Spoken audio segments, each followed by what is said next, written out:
In this video, I will talk about Rett syndrome. Rett syndrome is a neurodevelopmental disorder that has typical degenerative course. It occurs almost exclusively in females. Many males with Rett syndrome usually die in utero. Rett syndrome can be differentiated into two types. First is the classical or the typical type, and the second is the variant or the atypical type. Rett syndrome is caused by mutation of MECP2 gene on the X chromosome, and this gene codes for a transcription factor methyl CpG binding protein 2, which is expressed in neurons and the glial cells. Classical type of Rett syndrome has 4 stages. Stage 1 is the developmental arrest, which occurs at 6 to 18 months. Stage 2 is the rapid deterioration or regression. It occurs at 1 to 4 years. Stage 3 is the pseudo-stationary or the plateau phase. This occurs at age 2 to 10 years. Stage 4 is the late motor deterioration, which occurs in children more than 10 years. Now the clinical features. In Rett syndrome, development may proceed normally until 1 year of age. Then there is regression of language and motor milestone and acquired microcephaly. Ataxic gait or fine tremor of the hand movement is early neurological finding. Most develop peculiar sighing respiration with intermittent periods of apnea that may be associated with cyanosis. Now there are repetitive hand wringing movements and a loss of purposeful and spontaneous use of hands. These features may not appear until 2 to 3 years of age. Autistic behavior is a typical finding in all patients. Generalized tonic-clonic convulsions also occur in majority. Feeding disorders and poor weight gain are common. Now, after the initial period of neurologic regression, the disease process appears to plateau with persistence of the autistic behavior.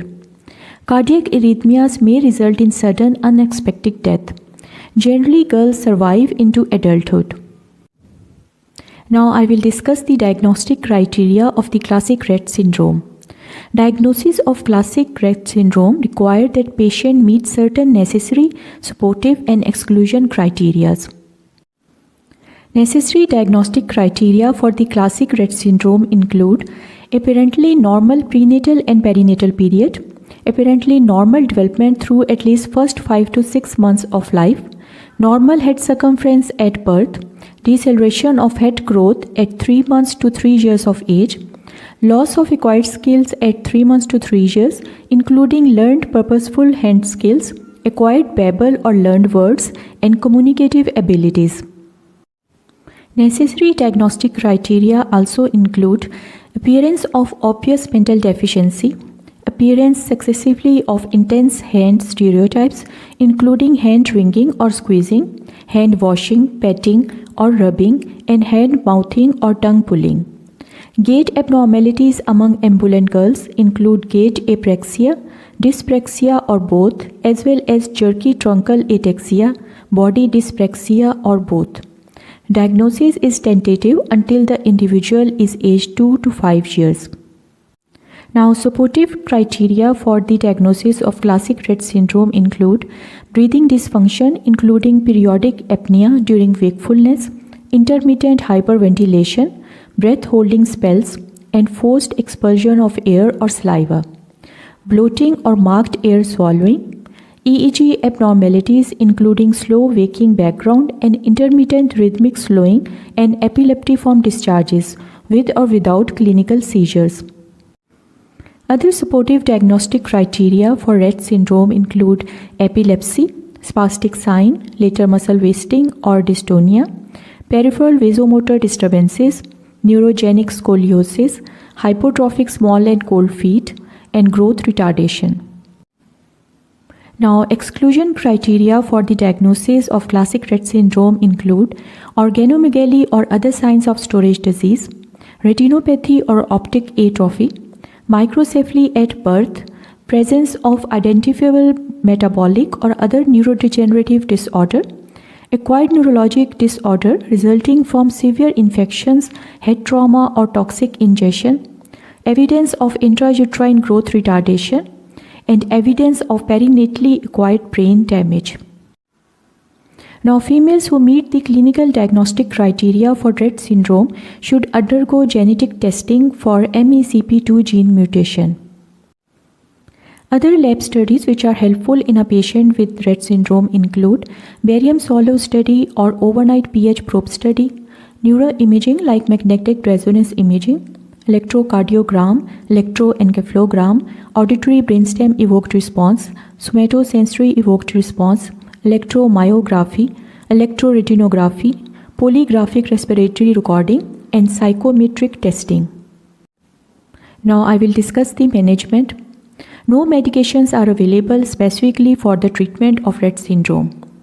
Pharmacological therapy include anti-epileptic drugs for the epilepsy, anti-reflux drugs for the gastroesophageal reflux disease, levocarnitine, and sedative hypnotics.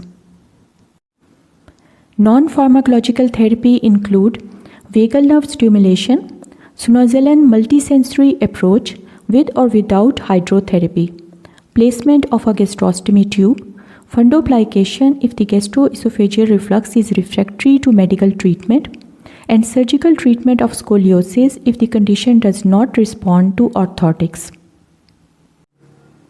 Dietary measures include high-calorie diet with approximately 70% of calories from fats and 15% each from carbohydrate and proteins, vitamin D, calcium supplements, and bisphosphonate for osteoporosis, and ketogenic diet. Speech and language therapy is also important. It helps improve a child's life by teaching non-verbal ways of communicating and helping with social interaction. Physical therapy that promotes ambulation, balance, and hand use is important. Hand splints and other devices that decrease hand stereotypes are also useful.